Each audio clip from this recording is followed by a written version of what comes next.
Hey everybody, welcome to our post-game edition of Across the Pitch on the AAT Sports Network. My name is Mike Barrera. I should be joined by Dave Miller tonight at some point. I know he had some Wi-Fi issues out in England. Kyle and Jillian Albany, I should say, from the one team we agree on, should also be hopping on tonight. They are currently at Sports Illustrated Arena in Harrison, New Jersey.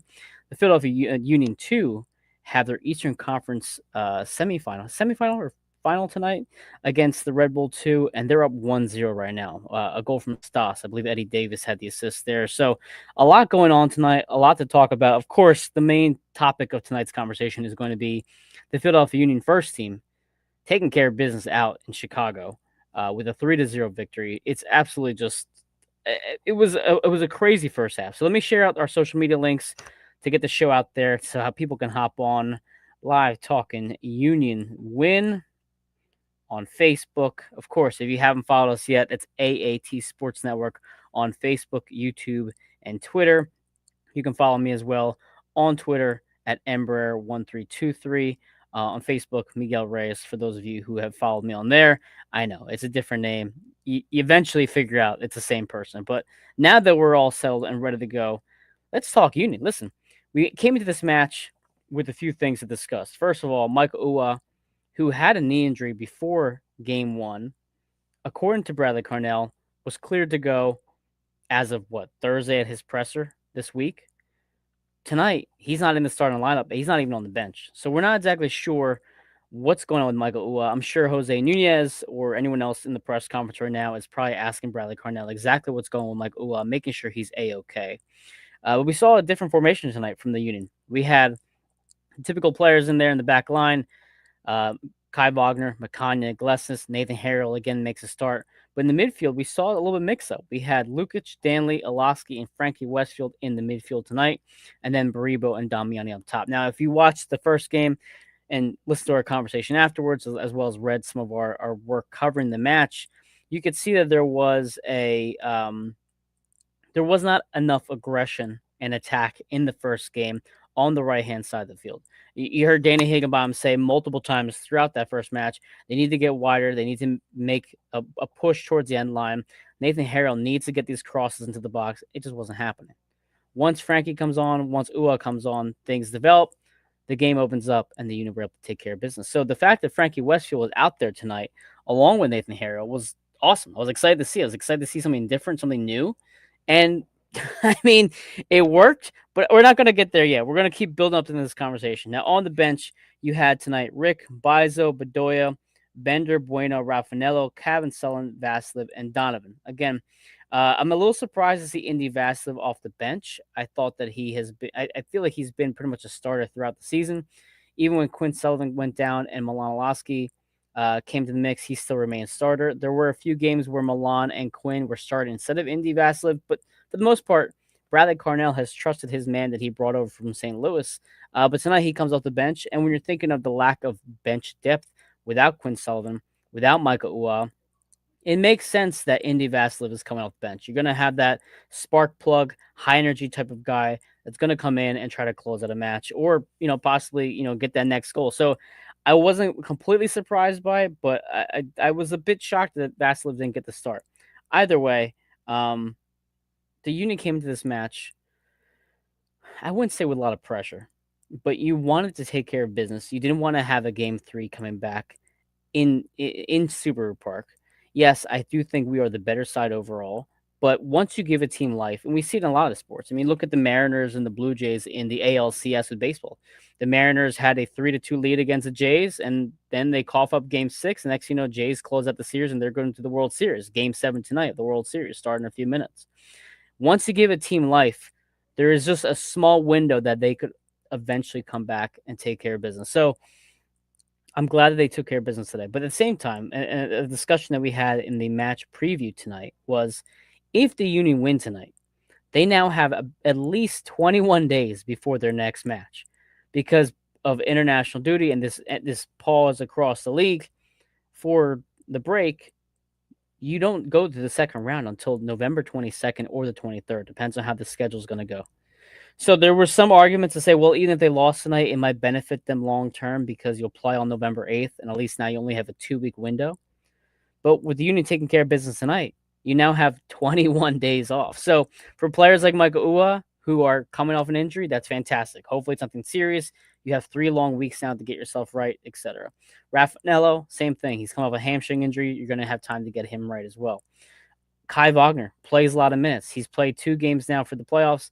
It's been a physical series so far with Chicago. He gets time to rest, put his feet up a little bit, and get himself right for the conference semifinal against either New York City or Charlotte. Before we get into that, we'll discuss that match as well. Union being up 1-0, Union 2 rather being up 1-0. Let's get to the comments real quick. Valerie says, still watching the Apple coverage interview with Ty. Valerie, if you want to share anything that Ty Baribo said, please feel free to plug it in. She then says here, I did my part too. Unlike last game, I did not start gloating about clean sheets around the 70th minute. You're welcome. Yeah, listen, Valerie, sometimes you have to have the superstitions to work your way here when you're watching any sort of a match with Philadelphia involved. Joe says, you can thank me tonight. I was working outside until the second half started. Yeah, there was a texting conversation between Joe and I where he said, I've been outside working. I said, just stay out there. Whatever you're doing, it's working. Don't come back inside. So the fact that you came back inside for the second half, Joe, I guess it's your fault that they didn't get another goal tonight. And then as SC mentions here, Union 2 lead 1-0. So we're hoping that Union 2 can hold on out there. Great start for them as well in the first half, getting that 1-0 lead entering halftime. So rooting for them, crossing our fingers as well. Hopefully they can close things out. But let's get to the match now. Besides the Union absences and the mix up in lineup, 2 things for Chicago. One, Zinkernagel was an absent, a late scratch last Sunday. He was absent in that game 1 lineup. On Thursday night, Thursday afternoon rather, Berhalter mentioned that he was able to warm up with the team, but could not continue past the warm up. So we really didn't know how healthy Zinkernagel was going to be with an abdominal injury. I imagine he wasn't 100% tonight. He was probably 60 to 70%. Regardless, kudos to him for sticking it out. And of course, 15 goals, 15 assists, 30 goal contributions for the second highest scoring team in MLS.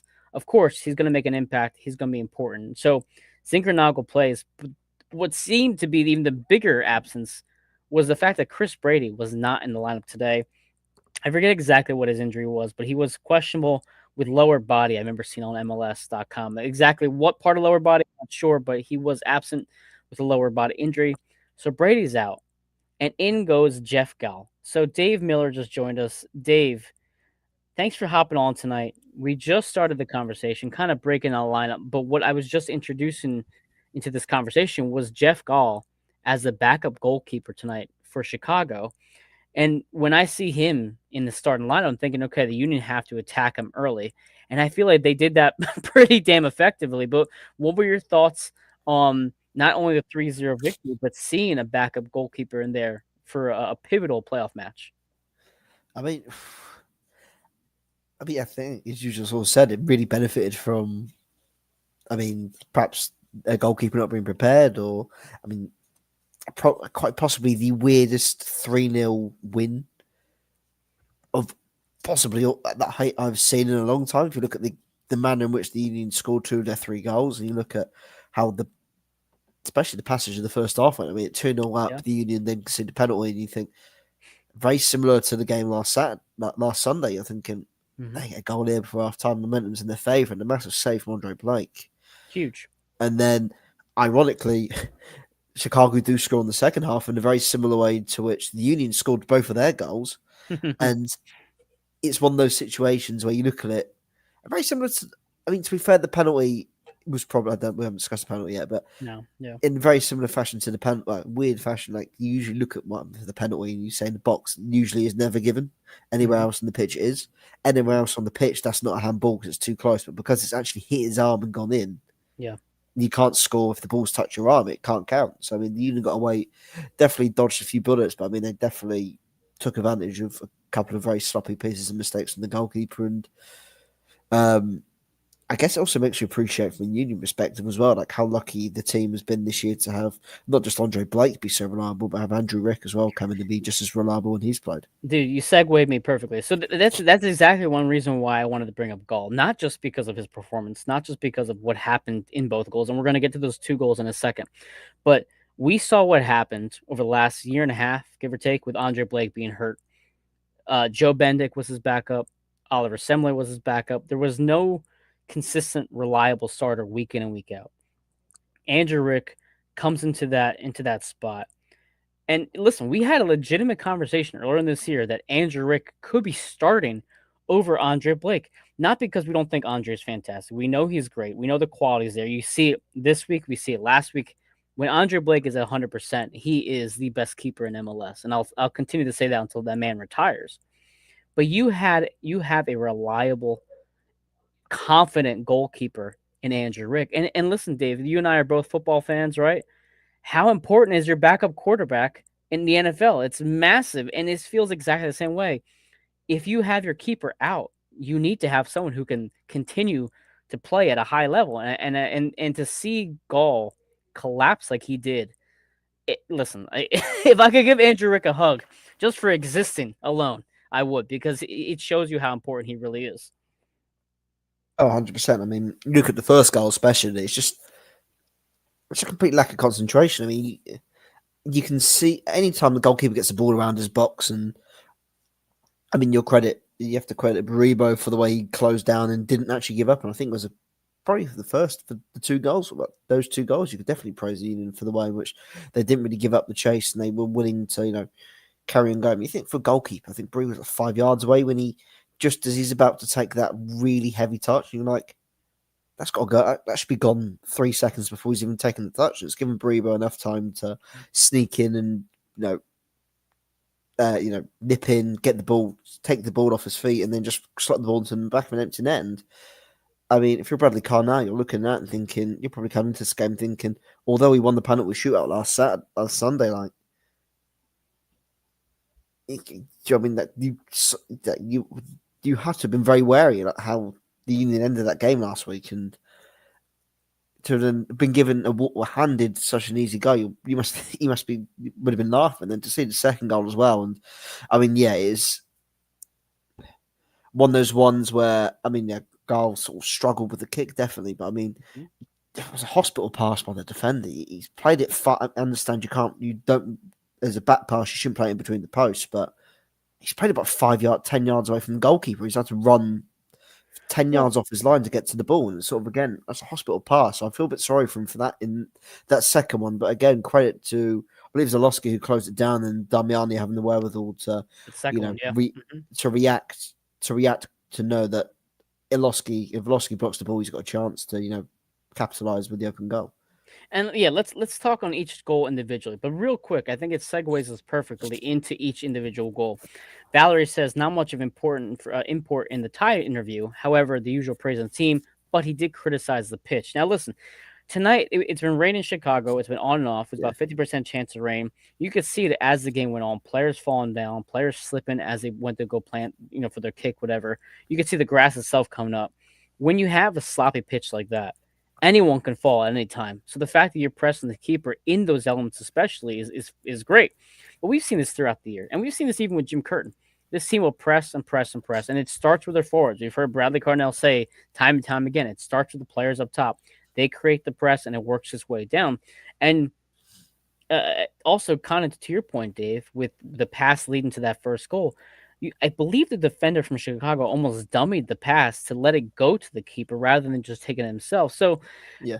should Gall have just passed it right away to his left back? Yeah, he Yeah. absolutely should. But give credit where credit's due to Baribo to not giving up on that. And listen, let's talk about Baribo for a second too. He hasn't scored since the August match against Chicago. And sometimes when you're a striker, the ball's just not going to bounce your way when you're on one of those cold streaks. And he took it upon himself to get to get that goal, to get him off that cold streak. And if this is the start of Baribo going on a run in the playoffs, you're going to look back on this moment where he just forced it upon himself to get that goal, and it could pay dividends for this Union team. 100%. I think this the playoffs is especially it's the time of year when you need these players to hit hot streaks and get hot. I mean, again, it's all good and well with your striker, like your talisman strikers, Mhm.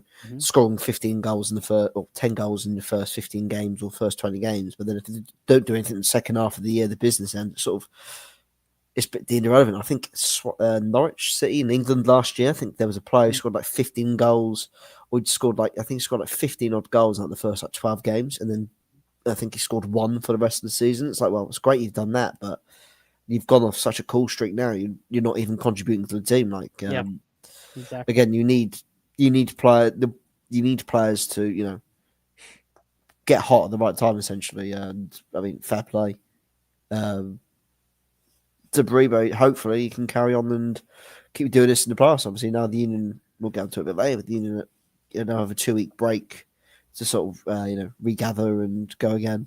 Well, that's the thing too, is that you get 2 goals at a tie, you get a goal at Bruno, and we're gonna get to those 2 comments in a second that popped up. But now they get those goals, now they have to go cold for 3 weeks before that next match, which kind of, I guess, goes against the whole point we're trying to make here with getting these 2 guys going. But I mean, you think about what the Union's identity has been, right? A not a high spending team, but they're gonna put together a squad that works as hard as they possibly can. And it goes back to that phrase of hard work beats talent sometimes. Sometimes you can have a more talented side. And you could argue that Chicago has a more talented side with Zinkernagel, Kuipers, Salisi, yeah, even Jack Elliott at center back, a great player in himself, Gutman, Gutierrez, right? All these really solid and high quality players, but sometimes hard work just beats talent. And that was a perfect example of Ty Brebo's just working harder than the talent that he was facing against. Um, but I'm going to go to the couple comments right here. Lord of Olympia says the pressure was very good from the start. I didn't hear Danley's name much tonight, which is indicative of the midfield not being challenged. Yeah, I agree. I think Danley had a quiet night, and I wouldn't say that's necessarily his fault. I think just the way the game ended up coming out Yeah, and the lead that the Union had. Yeah, go ahead, Dave. You want to add I was something to going to that? say. Obviously, I think was it Lukic gave away the penalty.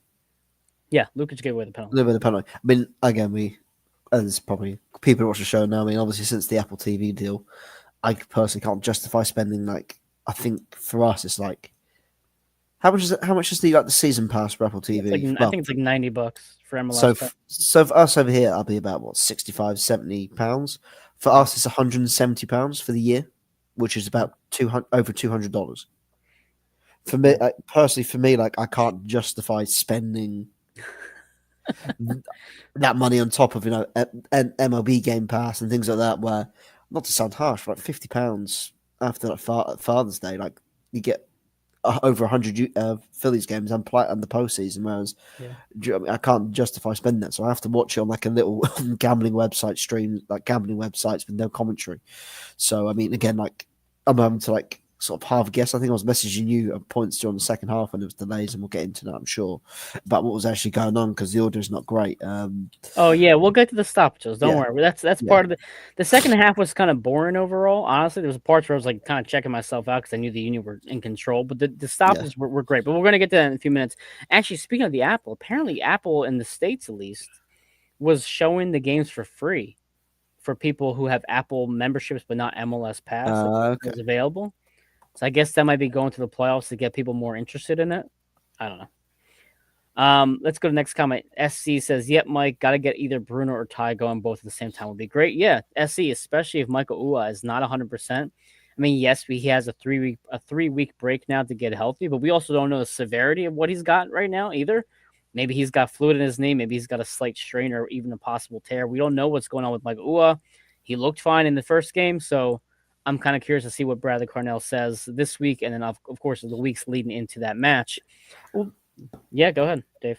I mean, read the comment quick, and I'll jump in a second. There Sure. was just one a trend that I found interesting about this game today. Yeah, absolutely. Lord of Olympia says, while I love Olofsky, he was a bit lucky on that challenge, though. Not sure what he was thinking given his high game IQ. Yeah, and that kind of segues me into another topic I wanted to discuss tonight, Lord of Olympia. The stoppages throughout the match were really, it made the difficult much more stop and go than I would have liked to see. And we saw that a bit with game one as well.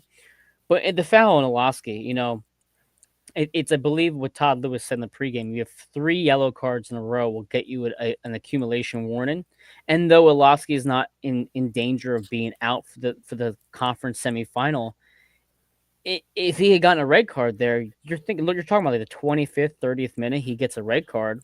Now you're out for the semifinal, and now you're out for 65, 70 minutes of this match. It Yeah. was dumb. It was a dumb penalty. But go ahead, Dave. Fun. I mean, obviously, what I found interesting today was especially being 3-0 up after 35 minutes, and I mean, fair play. That is the definition of putting the tie to bed early. Mhm.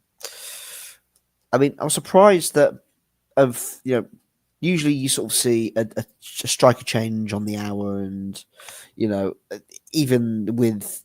I know that was sort of Jim's sort of like marquee substitution was always on the hour. He always took off one of the strikers. It sort of continued this year a bit. I was surprised at the perhaps lack of changes, especially considering the score Mm. and the circumstances. Whether there was some disrespect. The game was out of sight. Probably from about an hour onwards, the game was sort of out of sight. Really, the Union weren't in too much danger. I mean, a surprise. I mean, what they made the first change on in the 68th minute when Vasilev came on for Filosky, and then made a couple of changes in the final couple of minutes. And you sort of Yeah, think at 3 final 0 10 up. minutes. I mean, at 3-0 up, I probably wouldn't chuck Cavan Sullivan in there. But I mean, you could easily have given Mbaizo minutes, or Bueno and Raffanello maybe some minutes, Ben Bender maybe in the sort of circumstances there were. So unless at the back of Brad Carnell's mind, he knows that now the Union got a 2-week break in between now and the next fixture. Is he Mhm. thinking just trying to keep as many players match fit as possible?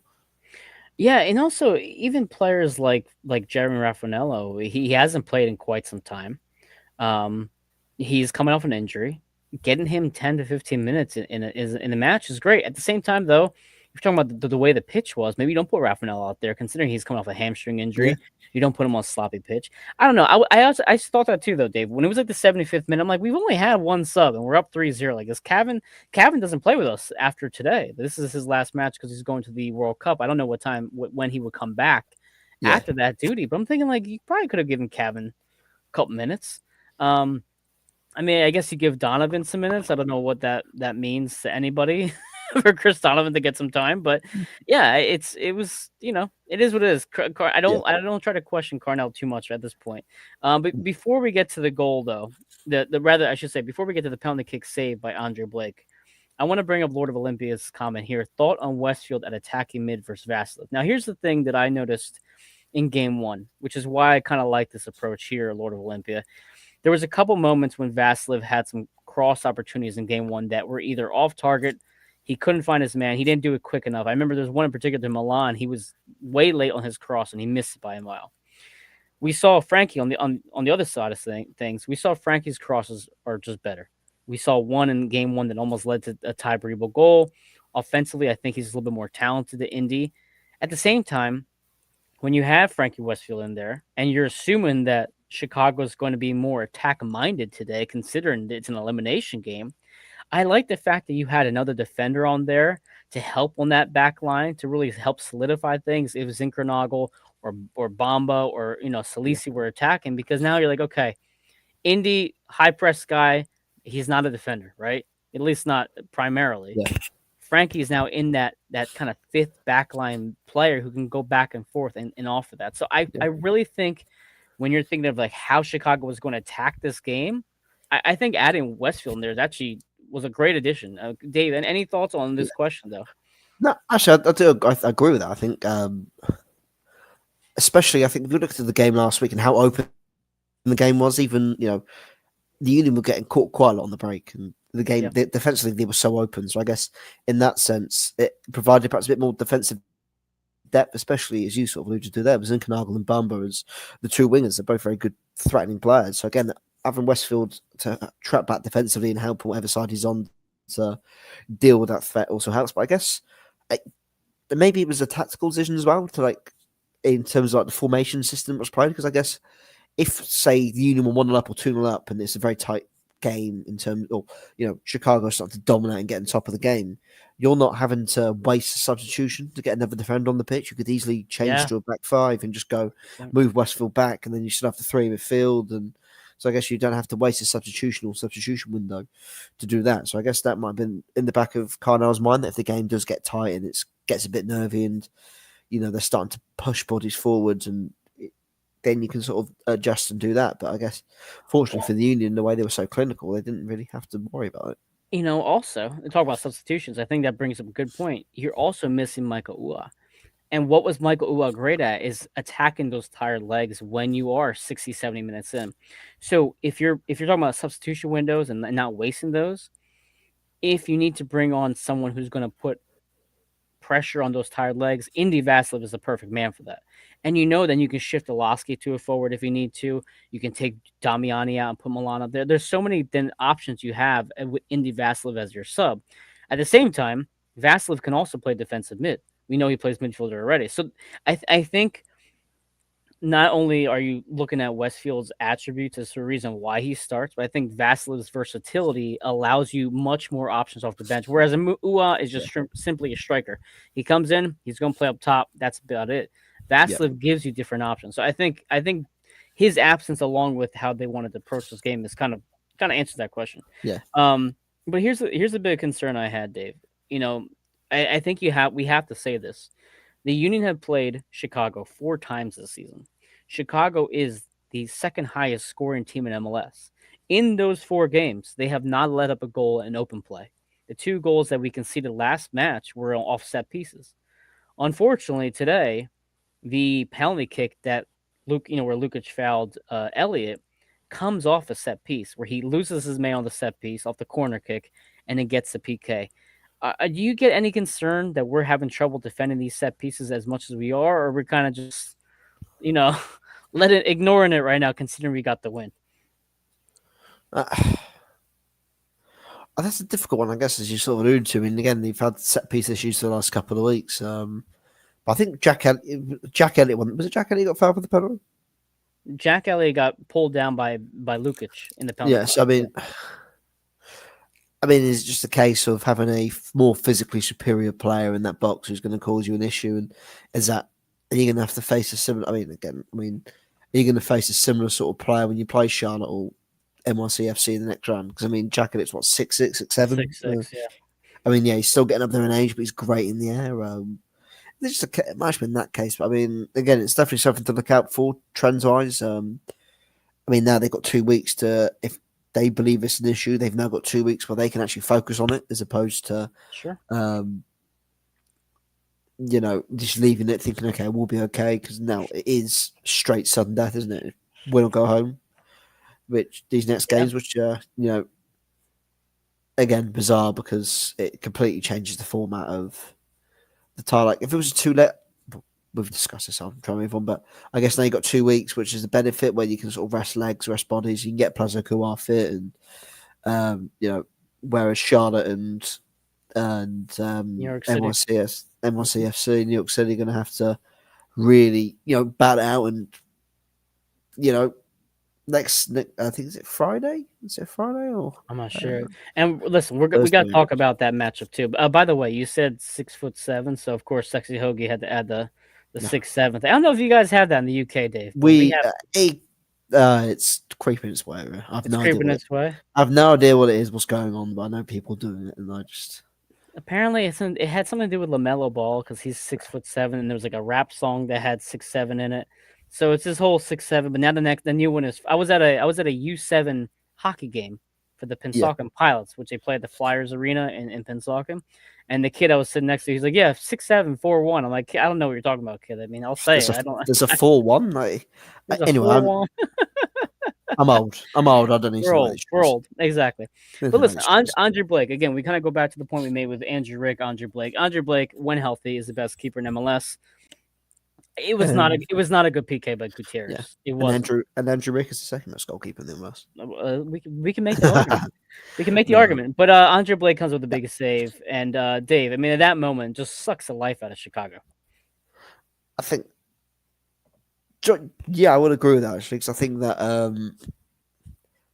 that was probably at a time in the game where if I think Chicago were starting to get a bit more on top, they were starting to put a bit more pressure on the Union. That's what I know, something from up to, and again, that sort of goal, and you see it all the time. Miss a penalty, the game completely changes and it flips in favour of some often. And Yeah. you know they missed that penalty, and moments later, the game's out of sight. Really, isn't it? I think in about 5 minutes, well, 2 minutes.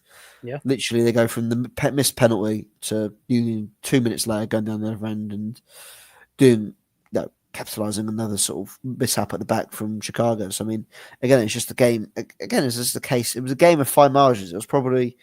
It really wasn't a 3-0 game either, which was a weird one. It No. was just. Yeah. I mean, look at the stats. There was fun, weird one.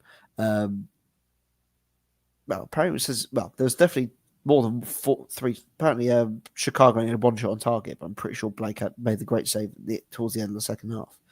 So I don't think that's true. Um, Well, in the first half alone, Chicago ended with 72% possession, yeah, which I know is, I mean, like the Union are obviously they're press based, counter based. I get that their possession not that big of a deal. But you think of the last match, Union had like 58% possession and just completely yeah, turned on its head. Chicago was controlling that match from a possession standpoint. Like, and just the Union capitalized. And you're talking about the thin margins, the fine margins.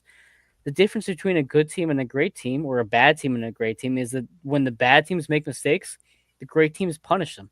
And when the yeah, great teams make mistakes, if the bad team isn't good enough, they're not going to be able to capitalize on those mistakes. yeah. So, But yeah, go ahead. Go ahead. no, I think just to highlight your point. I mean, the great teams capitalise, and the good teams do it sometimes. And other times they get punished. I mean, Union had 3 shots on target and scored all 3 goals. Scored all three. So I mean, you look at that and you think Chicago had two. One was a penalty, and but again, it wasn't a 3-0 game. In to be fair, it No, was. it wasn't.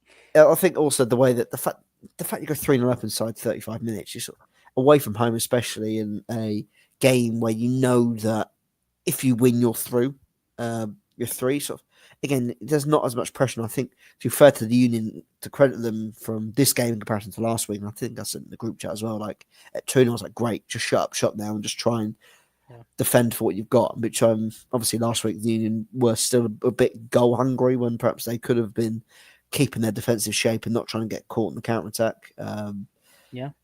They definitely shut up shop in the second half, and it was a professional effort. Again, it was such a game of fine margins and a game of a bit of luck, really. I mean, again, if that disallowed goal for Chicago, that guy, whoever's arm it hit, It was Gutierrez. Gutierrez, if he again, so I don't get commentary, so I haven't got a clue, and the stream's basically a potato half the time. But if he turns his back like Yeah. another like couple of inches, that hits his back and goes in the back of the net, and it's 3-1. Start the second half, and it's a completely different game. The crowd's up for it, and I think you even saw even after the disallowed goal, it got the Chicago fans into it because they thought It actually did. Yeah. we could get a goal here, and again, it was just fine margins. So I mean, again, that's what, as you said, that's what the good teams do. They when they're presented with opportunities and they're able to take advantage of mistakes or mishaps, they do it. And the Union this year, credit to them, not just in this game and in the game last week, throughout the whole season. That's what they've done consistently, is take advantage when teams have given them opportunities on the platter, or they've given them opportunities to score or take advantage of mistakes and mishaps. The Union have done it, which Yeah. we perhaps haven't seen since the 2022 season. Yeah, that's the thing. I mean, and I'll go through the stats, and then I kind of want to talk about the comparison of the 2022 season because I think it brings up a good point. And we're going to go talk about the Charlotte NYCFC series as well. So to end this match, the Chicago Fire had 71% possession. The Union had 29% possession. The Union had 9 shot attempts. They had 3 shots on target, as you mentioned, Dave. So not only did they have very little possession, they only had 3 shots on target and capitalized on all 3 of them. Corner kicks, even all the Union have been really racking up the corner kicks lately. And they only had 3 corner kicks today, 2 yellow cards for the Union, 3 yellow cards for Chicago, and then 2 saves by Andre Blake for him tonight, 0 for Gall and Chicago. But I had put together a little parlay, Dave, just a little quick betting thing. It Go. was over 1.5 goals, over 3.5 corner kicks, Baribo goal, Kai Wagner assist. And I would have missed because the Union couldn't get another corner kick, but I cashed out. I won like $40 on the cash out. So that was a little, clap of the hands for me. Yeah. But in the first 15 minutes, I'm like, oh, Baribo scores and Kai gets his assist. I'm rolling to this win, but they couldn't get that final corner. But in terms of the New York City and Charlotte matchup, here's where I think New York City really blew this one. So Charlotte is missing Zaha for game one because of the Jesus Bueno altercation that he had. Zaha gets the red. He misses the first match at Charlotte for the game one of that series. New York City ends up pulling out the win in Charlotte. And of course, they're already missing Pep Beal as well. So they're missing two of their best players. They get the 1-0 win in Charlotte. New York City hosts game two today. It was a 0-0 game throughout the entire match. And then New York City actually had an advantage in the PKs, but then I think it was Fernandez just completely shanks his PK. It's 0-0. I think they end up having like 8 or 9 PKs, and Charlotte ends up winning in the shootout. But as the kind of sexy Hokies point here, Charlotte's good, but they're also really, really good at home.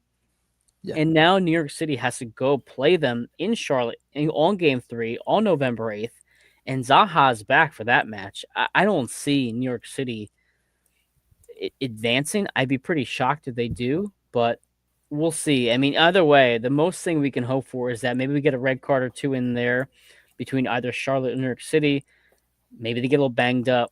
Maybe they play, a really tough match. And even though they have 2 weeks off, if it's a hard enough match, you might catch Charlotte kind of recovering or New York City recovering a bit when we host them in the semifinal on the 22nd and 23rd. But let's talk about what's the next thing to talk about here. The third goal. So Union Milanowski challenges. Let's see, I'm trying to think here. I think I lost track of my stuff. Nope, that was the foul that didn't get called the red card.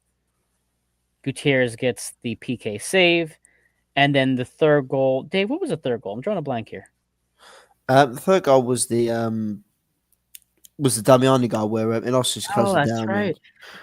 I'm thinking the second goal. I'm sorry. The second goal was a second goal Kai to header. Wagner assist. Yeah, the beautiful assist by Kai Wagner. Yeah, Gets the header from Ty Baribo. The third goal was when Milan pressed, and Bruno's finish was really impressive. I don't know what you thought of his finish, but coming off a volley like that, he could have easily shanked that thing over the yeah, net, and he hits it right on target. 100%. It's just the composure you want, especially. I mean, I know people say, "Oh, open goal," and sometimes it's harder. I mean, it sounds stupid. Sometimes it's harder. There's more pressure sometimes when you're looking at an open goal. You think you have to score. There's no one in that goal, and especially as you sort of alluded to, with the ball coming to you from that sort of situation where it's in the volleyed situation where, again, you'll have to think. Yeah. It's like quick snap decision, really, because it's not like someone just passed you on the plate and you can just, Oh. I mean, take a touch and pass it in the net like Bariba's first goal. He's just been able to steal up the keeper and just pass it in. Like, do you know what I mean? Again, like you're having it's a first time volley and you haven't, sometimes there's more pressure. Like difficult. You sort of said it, lose concentration, you shank it wide, or you. And so fair play to Damiani for keeping his cool and putting that ball into the back of the net because that was. I think that definitely sort of took the wind and the energy out of the stage, and for sure that third goal, especially going from that penalty miss to, Union going 3 goals up, that was 3 minutes later. yeah, 3 minutes. Again, that's a killer. That's a killer for the home team out there. Well, for Chicago, that I mean, especially fans wise, they're going from jubilation, thinking we can get a way back into the game here, and we could possibly win this game. To the game's out of sight now, and Well, and you think of the confidence too, right? We mentioned earlier, Ty Brebo on a cold streak, he makes his own luck, gets that goal. But you think of Bruno Damiani, how many times have we seen Bruno get saved by by a goalkeeper just playing on his head and having a big performance? And Bruno gets in the right positions, he just can't seem to score a goal. How many times have we thought, oh, he's going to score today, surely, and he can't? And then you have this fluky, like high flying ball, nobody in front of him, and he just chips it in perfectly. So it was the opposite of how Damiani's attempts have been throughout the season. But at the same time, when you're talking about being in the right place at the right time, this is a moment when he was in the right place at the right time, and he ends up having the easiest goal he's had all season. But yeah, Dave, you're right. It's not an easy attempt there. It's not on the ground. It's coming off a weird angle. I'm sure it has some weird spin considering it got deflected off Iloski's press. So I'm glad Damiani scored. Again, it goes back to the point where you have your two guys with Ua being on the mend, they need to get on the score sheet. They did get on the score sheet tonight in an emphatic way. But Cole says here, I'm interested to see if we schedule some friendlies. 20 days is an awful long time. Now, in the past, Todd Lewis mentioned on today's pregame show that we had played like Westchester United, which Dave is a school local to the Chester area. So I'm curious to see if they have some sort of closed door scrimmage between either Union Two or between some sort of local college. I can't imagine it's anyone beyond that. Like I can't see them playing some sort of professional team that's on a break right now. But yeah, I think we should schedule a friendly. And Dave, I mean, I'm sure that would at least help get the legs right before we play whoever on the 22nd. You're muted. Apologies, 100%. I think if you can, as you sort of mentioned, get a friendly in there, even if it's against like a USL team or whatever. Like, if you can get like Pittsburgh or someone just to come down and play, play a game and low state, like a friendly game, Yeah. just as you sort of said, just to get minutes and legs and keep everyone match fit. Really, I mean, how often have you seen? We saw it the last time you won the community, the charity shield, Yeah. the support shield. Sorry, Hmm. yeah, they have that 2-3 week break between winning the shield between their first playoff game. They're completely off. They're completely off it, Hmm. having not played, not sharp, having not played for 2-3 weeks. And I believe it was New England Revolution coming, having obviously had to fight to get into the playoffs, and then having to win the game, win their first round game. Their tails are up there, and they've got that confidence and belief. Where the Union are just trying and to sort of find their feet, having not played for a competitive game for a couple of weeks, 2.5 weeks, whatever. So Yeah. it's definitely. I mean, as you sort of said, like definitely, there's many pros to playing the friendly. Obviously, you can argue, well, we don't want to risk injury, but players can get injured in practice and training anyway. So I mean, why not? If there's a chance to play a game and get minutes in the legs, just do it. Again, it allows people like Guar who perhaps isn't match fit right now to come in, play for 30 minutes and test out, test himself out, make sure he can push himself to the max, Well, or he can physically do what he needs to do on the pitch. also, you're talking about injuries, right? Yeah, you can get injured at a friendly. You get injured in training, but the problem is if you're not match fit either, you can also get injured in the match itself because you're just not prepared for it. So there's arguments both ways. You have a controlled friendly against someone who understands that it's just for training basically, and just get your minutes under you. But Lord of Olympia actually brings up a good point. Bruno did get beat up tonight. Hope no delayed concussion arises. Yeah, well, he got a good knock in the back of the head. Um, and we'll keep an eye on Bruno. If he does have a slight concussion or some sort of headaches, hopefully he's got 3 weeks to let it rest. But we saw this, I think, was it with Indy Vaslov earlier this year, where he ends up getting a concussion sub, and I think he was ruled out for 2 or 3 matches. So we've had a couple concussions already this season. So hopefully Bruno's okay. Because if you're already missing Ua potentially on the mend, you don't want to have Bruno also on the shelf too. But the second half, it wasn't a whole lot going on. But what we have to talk about tonight is the chance that came from the Chicago side that completely paused the match twice. Now, Dave, you said that you could not hear it, right? Because you were watching off, Yeah, off your stream. Okay. So essentially, in the States here, we have the YSA chant, which is just "you suck, asshole," which is what they chant. You can hear on the Apple chant at Subaru Park. You can hear it clear as day. Chicago was the reverse. They were saying the Spanish version of it, and I've heard it through CONCACAF. I've heard it in multiple MLS matches. And technically, you're not supposed to say the YSA chant either. And I don't think I've seen an MLS game paused because of chants. Now, Dave, I don't know how it is over there, but do you guys have the same level of scrutiny when it comes to certain chants? if there are incidents, I mean, definitely the game is stopped. I mean, yeah, usually you see the game is stopped and the referee speaks to the players, and if the referee sort of convene and make sure they've got what's happened across, and so they can make a report, and then the game sort of continues. There are some instances where players have been uh, homophobic abuse or whatever or racial abuse or whatever form of abuse has occurred, and some teams do walk off the pitch and refuse to continue the game, which is fair enough. Um, But again, for it to happen multiple occasions, which I think, well, it's happened on 2 occasions, Yeah, twice. um, it's just poor. It's a poor taste. What I think I said, like Hoagie says UK chants are incomparable. That's also very fair, Yeah. Hoagie. No, I mean, no, but I mean, in terms of what was being said in this game, like I mean, you don't have it. That doesn't happen in English stadiums, you know. Yeah. I don't know. Obviously, I'm no idea what the slur was being chanted, whatever it was, but um, clearly it was serious enough for not just the referee, but for Andre Blake and the players to step away and having to have players not just. I think didn't the Chicago manager have to go over and plead with the fans Berhalter. at one So point? yeah, so the Berhalter game had to go got over and stopped. plead like The game got stopped twice. So initially, Berhalter goes over to the stands and asks them to quiet down. Um, I think about maybe 5 to 10 minutes later, if that, you see Waterman, who's a center back, he goes yeah, over and ends up going directly to the supporter section. Like, guys, you got to cut it out. yeah, Even after that, you still heard it.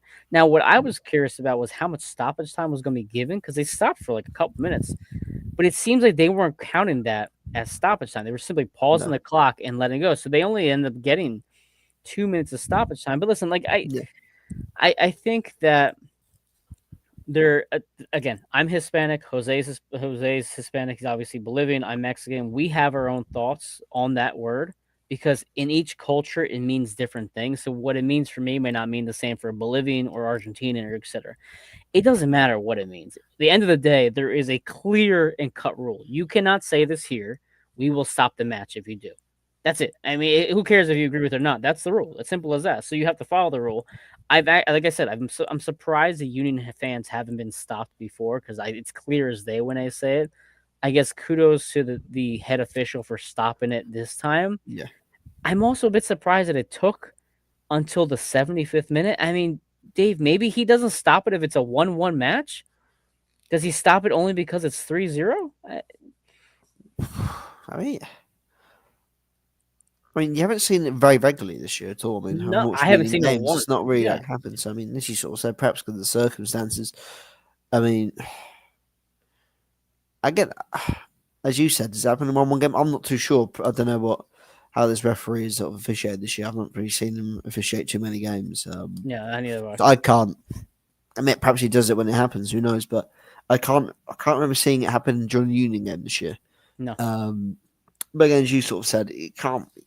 It's clear. It doesn't matter what the meaning is in different cultures and different, you know, in different countries' dialects. It's a yeah, clearly got a meaning in America, how it's perceived in America. You can't do it. And so if you're going to say the word, you're going to say whatever word was said. It's you'll run.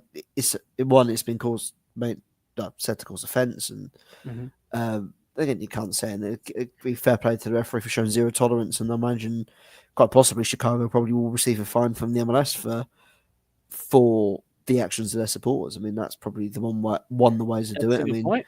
you sort of see it in Europe and European like cup competition games where fans have made like comments and they've made offensive chants. Where I mean, you see it in some game like sometimes where the stadium's been closed or certain Yeah, fan sections have been banned from the game or certain stands have been shut off to discourage certain supporters from coming. So hmm perhaps that leads into next year. But as you sort of said, this is zero tolerance and whether the referee stops it or not. I think when they did it about the 87th, 88th minute, right towards the end, I sort of said, she was like, well, if I was the referee, blow the whistle. Okay, if they're going to carry on doing that, just blow the whistle and finish the game. I mean, it's not like yeah, it's unlikely they're going to score 3 goals in the last 4 minutes, 5 minutes. Just blow the game up. So look, if your fans are going to behave like this, we're not going to continue playing. We've got a clear result.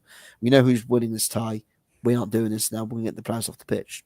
That one, it punishes the fans, it punishes the team, and then hopefully discredits the supporters from hopefully what's the word on like you know continuing with it. behaving like that, continue with that, and then Yeah. doing that in future.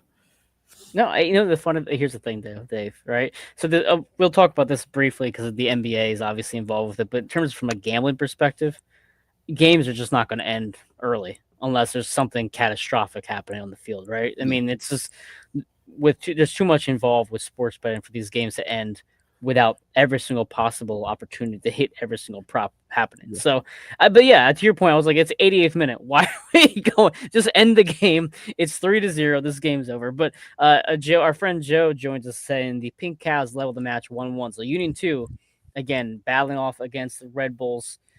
Two, they tied up in the 71st minute, according to Jillian Almane, who just texted me now. So Union 2 in a battle themselves. But the Union, like I said, the second half was not very entertaining. I think you have to give credit to the Union, though. Chicago possession, 71% possession. You knew they were going to be pressing high and trying to attack Andre Blake and the defense. And the Union defense held it down pretty together. There was not really many opportunities where Andre Blake had to do much. I know he had to save late in that game, but Makanya, Glesnes, the left and right back, everybody really just did a fantastic job. And it goes back to Lord of Olympia's comment too. I mean, Danley was kind of quiet, but that's because they took care of business before he even really had to get involved. But Dave, I mean, just talk about how good this team has looked defensively speaking. They're really Um, stout, top to bottom. I think especially this afternoon they look solid defensively. Especially in the second half this evening. They saw the game out really well. I think it's a credit the fact that Chicago only had 2 shots in the entire game, and usually when you know you have such a strong lead in the game, you sort of do start to sit off, and you do sort of begin to let the opponent apply more pressure. So the fact that the Union in that second half were so comfortable was a credit to you sort of alluded to how defensively resolute they were and how solid they were and restricted. I think the one shot they did have was some like 25 yards, 30 yards, sort of like hopeful shot. So credit to the Union for that. Um, Again, I don't want to credit them too much defensively for that first game because again they looked so open all throughout that game in the first game. So I mean, credit to them for sorting that out and addressing that issue from the first game to the second game where they looked so much more defensively solid. And I guess that Mm-hmm. you could, I mean, we've already alluded to it, but I guess that could be where Frankie Westfield's come into play, where he's dealt with that threat more, you know, has helped dealt with that threat and given them more defensive cover, I guess. Mm-hmm. It's allowed perhaps the Union to have 3 defenders sitting instead of having both fullbacks bomb on and push on and leave you with just 2 centre halves and overloaded. Yeah, Which and could be all positive. and also listen, and I'll get to the two comments here, especially Hoagie's comment regarding the mascot. But um, it's I'm curious to see if Carnell tries this again in the next match because at least in this game, even if you lost this match, you're coming back to Chester. You have game three. The next match in the conference semi, whether it be New York City or whether it be Charlotte, there is no game two. It's do or die there. Do you throw the same exact lineup out there and to your point, use those advantages in your favor? Maybe. And honestly, Ua and Indy off the bench is not a bad option at all. I kind of like how we approached today, and I'd be really curious to see if we do that again. But to Hoagie's comment, apparently the Albans mascot, so it's Sammy the Saint. I'm watching the video now, Hoagie. He's like drunk, falling over the railings. I guess Dave, you have to watch it whenever you get a chance. I It's have St. Albans at Burt. You the saw it? St. Albans, Okay. yes, yeah. He's just hammered. Yeah, that's non-league fair play. You got your big day out for St Albans in the FA Cup going to a football league ground. So I mean, why not? Why not go at it? And Michael, to your question or your comments here, Chicago had 11 shot attempts, 2 shots on goal. Union had 9 shot attempts, 3 shots on goal there. So again, Union taking advantage of their opportunities when they had it. And at Gillingham, I saw Dave lost in the FA Cup today, right? Yeah, Yeah, they're done for the tournament now. yeah, eliminated. Lost some penalties today to Newport County. I was trying to track it on FOTMob there. So unfortunate for you, Dave. I'm so sorry for that. Yeah. But listen, they're right in the middle of the pack in the League Two table. So just a couple wins and they'll be back up top. No worries. But listen, you need to take care of business tonight. 3-0. Close out the match against Chicago. Send them packing. At this point now, we will hold our breath and wait to see the winner of New York City and Charlotte. They should be playing November 8th. I can tell you guys right now exactly when actually they play. Charlotte FC versus New York City on Friday, the 7th of November. Time at this point is TBD, so we'll see exactly what time that game comes out. But they'll be playing Friday night, like I said, November 7th. Dave, any final thoughts on this team? I mean, how much faith do you have that they can go deep now in the playoffs? Because moving on, there is no more road games for the Philadelphia Union. Nah, again, this is it. I mean, Probably you could argue that was the difference between now and 2022 was the fact that Yeah. um, again, the home field advantage was the difference. Having to travel to LA and play in front of what, like 50,000, 60,000 people. Now you get to bring people to Subaru Park where it's going to be a bit colder. It's going to be a bit, you're playing in your conditions. You're playing in your home stadium. Pushing Yeah. towards, end of November when the playoffs is going to end. It's going to be a bit colder. The weather's not going to be as great. And you look at the Western Conference and the teams playing on that sort of side. I mean, you could get San Diego come over. I mean, you don't know who. Then we could have a team coming from a hot West Coast climate having to come in to play at Subaru Park in winter, like Hmm. going from playing in that extreme heat in warm weather to having to adjust. I mean, it could play an advantage. Hostile, smaller stadium, hostile. The crowd's on top of the pitch a bit. Like, it could work it really can work in the Union's favour. It's just having to get the job done. I think the big one is, and I think we both know, is that conference final already. Because I mean, the Union will be playing two teams that, in recent years especially, have been bogey teams for the Union. Hmm. Nashville again, obviously we saw this year caused Union problems, knocked them out of the Open Cup, and then Yeah. into Miami. Like, however you put it, I mean, that having Busquets and Rodrigo de Paul as your midfield pairing is just ridiculous. Even this, even at no Sergio Busquets' age. Um, but yeah, and obviously just not no excluding Messi and Suarez. Like that Eastern Conference is going to be massive if they get there. Of course, I mean again, Charlotte have got great players and like Wilfred Zaha, and then NYCFC beat the Union in the Eastern Conference final a few years back. So I mean, Sure. again, they're all going to be tough games, whether they play in that Eastern Conference semi final, and then looking ahead at who who's they play on the other side, it's going to be difficult. I mean, at Yeah. this I stage in the mean, tournament. you look at this Eastern Conference, man. You're absolutely right. So Nashville's currently leading Miami 2-0. They're at halftime. Miami leads the series 1-0. Of course, again, we mentioned Charlotte, New York City already going to game three. Tomorrow you have Columbus and Cincinnati. Cincinnati has a 1-0 lead there. So Cincinnati or Columbus will play the winner of Nashville, Miami, and of course we would play the winner of either of those other that match. Um, but you're talking about MLS Cup, though. You're talking about the home field advantage. I mean, Vancouver, they play at BC Place. That's an indoor stadium with turf. I'm not sure if the roof is open or not, but either way, you're still in a mainly enclosed arena. Yeah, LAFC, of course, Los Angeles, nice weather. Yeah, Dave, that's a great point. Having the final last year or in 2022 in LA, it's completely in the advantage of the home team. So you come to Super Park where you've lost what one time in the last season. I am very confident in this club to be able to put it together. But you mentioned 2022, and I wanted to talk about this earlier as well. And actually, I just see Union 2 is down. They're now down 2-1 in the 83rd minute to Red Bulls 2. That's unfortunate there. But I'm going to end with this. I mean, what we saw in 2022 was a killer mentality team, a team that was not afraid to to to take on any opponent. And when they started scoring, they scored in bunches. What we saw tonight and what we saw a few times throughout the season is a team that has that killer mentality. And I have a lot of confidence in how Bradley Carnell has approached this season in every single match. And I have a lot of confidence that when we're playing at our highest level, when we're playing at home, our players can take care of business. And it just, I'm honestly really excited. I don't think I've had as much confidence in this team than I do right now because I know I can see how well they're all playing across the board, whether it be Frankie Westfield, Andre Blake, fully healthy, Bruno and Ty getting back on into the score sheet. Uwas playing well. Alaski obviously doing what he can. Danley and Lukic are on fire all the time. I mean, this team, top to bottom, they step up every single week. And someone different every week steps up. And that's what gives me even more confidence. yeah. It's not just a top three. It's not just Andre Blake. It's the entire squad from Ty all the way down to Blake. So I can't wait for this. We're gonna have 3 weeks to dwell on it to figure out who we play, and it's gonna be a lot of fun. But uh, Dave, any last comments here before we wrap it up? Again, it's just not. Again, it takes a lot of pressure as a fan to not have to worry, about that third deciding game. I mean, I guess that's its benefits and pros and cons, isn't it? I guess you don't have to worry. You're through. You win. Your name is on in the next round. It doesn't matter now.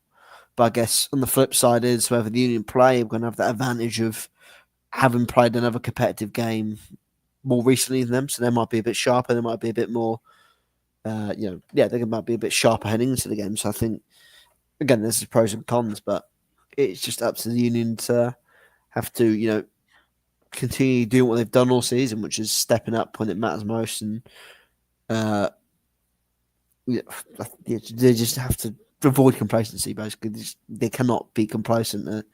You No, know, they can't do what they did last week against Chicago. They can't get complacent. They can't switch off, and they have to be defensively solid. They can't at 2-0 up with 10 minutes to go. You can't be bombing. You can't be pushing 6, 7, 8 players forward trying to get a third goal in a no, game which means nothing for goal difference. If you're 2-0 up, you sit back and keep your shape, and you let your two strikers or maybe a third player try and do something. You no. just sit in and just keep your shape. You. That's what you need to be doing at this stage of the season. You can't be, you know, Just play again, smart. play smart. You need to play smart. Gotta play smart. You can't, you can't be looking to get greedy and try and score 4 or 5 goals late in the game when it's still tight. You did it again, Dave. You did it again. I think you did it on purpose now. Listen, I agree with you 100%. And also, Hoagie has a lot of confidence saying a Bender goal versus Charlotte in the semis. Listen, if Ben Bender scores a goal in the against Charlotte in the semifinals, I'll buy you and Philly Rovers a drink at least next season if that happens, because I would just blow my mind if Ben Bender can score in that moment. But listen, this is across the pitch on AAT Sports Network. The Philadelphia Union take care of business 3-0 in the first round of the MLS playoffs. I don't have any shows coming up for the Union over the next couple of weeks as we wait. Maybe we'll have something in the final few days before the first match. But if you're a college basketball fan, college basketball starts up on Monday, and I have a Villanova 2025-2026 preview for the Big East Conference. So I'll be releasing that tomorrow at some point. Check it out.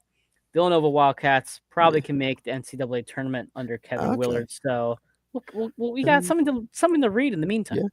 Anything on Connecticut or What was it? anything on any other teams like Connecticut or I'll you well UConn and St. John's are like title yeah, contenders. So yeah, listen, yeah. if you want to put a future on St. John's or UConn, not the worst play in the world, but we'll talk about it over these next few weeks. College basketball, my favorite sport, is finally back. But thank you everybody for joining us tonight. Have a great night. Go Union. Doop. Doop.